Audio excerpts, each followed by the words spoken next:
हमें ज्वाइन किया है एक कॉलर ने जी। अस्सलाम वालेकुम। अस्सलाम वालेकुम जी फरमाइए। वालेकुम सलाम। मैं हमजा बात करता हूँ लाहौर से। मैं मुफ्ती साहब से पूछना चाहता हूँ कि काइंडली ईद उल फितर की नमाज का सही तरीका बता रहे हैं, कैसे अदा करनी चाहिए। आपकी आवाज नहीं आ रही है, जरा दोबारा कौन सी नमाज? ईद उल फितर की नमाज। ईद उल फितर की नमाज का तरीका।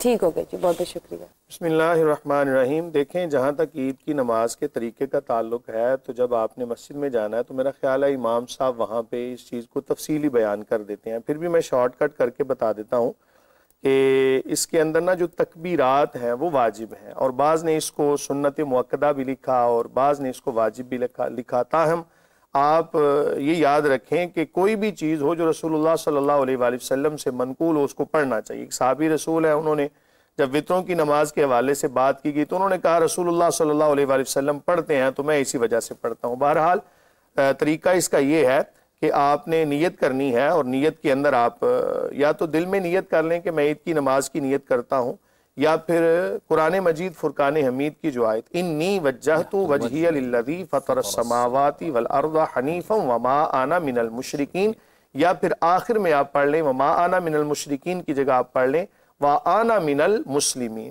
तो अगर ये भी नहीं आती तो दिल में नियत हो, या फिर ज़ुबान से आप नियत कर लें कि 2 रकत नमाज ईद उल फितर वाजिब, साथ सब तकबीरों के, जब ये लफ्ज़ बोले गए या 6 ज़ायद तकबीरों के कह ले, पीछे इस इमाम के मुँह तरफ किबला शरीफ अल्लाहु अकबर ये कह ले तो ये ज़्यादा बेहतर है।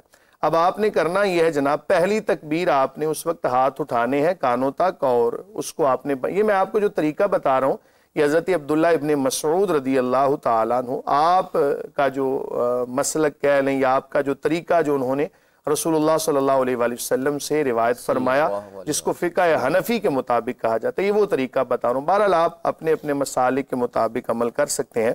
पहली तकबीर के वक्त आपने हाथों को उठाना है और हाथ बांध लेने हैं। सना पढ़नी है आपने सुबहानकल्लाहुम्मा व बिहम्दिका आखिर तक। उसके बाद आपने 3 ज़ायद तकबीरें कहनी हैं। अब ये पहली हो गई, दूसरी और तीसरी पर आपने हाथ बांध लेने हैं। 2 तकबीरात जो दरमियान वाली थी इन पे आपने हाथों को छोड़ देना है, और तीसरी पे आपने हाथों को बांध लेना है। बाकी काम इमाम साहब का है, उसमें आपने कोई परेशान नहीं होना। उसी तरह आपने इमाम साहब के साथ रुकू सुजूद करते जाना है। फिर जब आपने दूसरी रकत के लिए उठना है, कन्फ्यूजन आपको वहां पर बनेगी कि जब इमाम साहब ने दूसरी रकत को शुरू किया और उन्होंने सूरत भी पढ़ ली, सूरत पढ़ने के बाद अब आपने 3 ज़ायद तकबीरें कहनी हैं।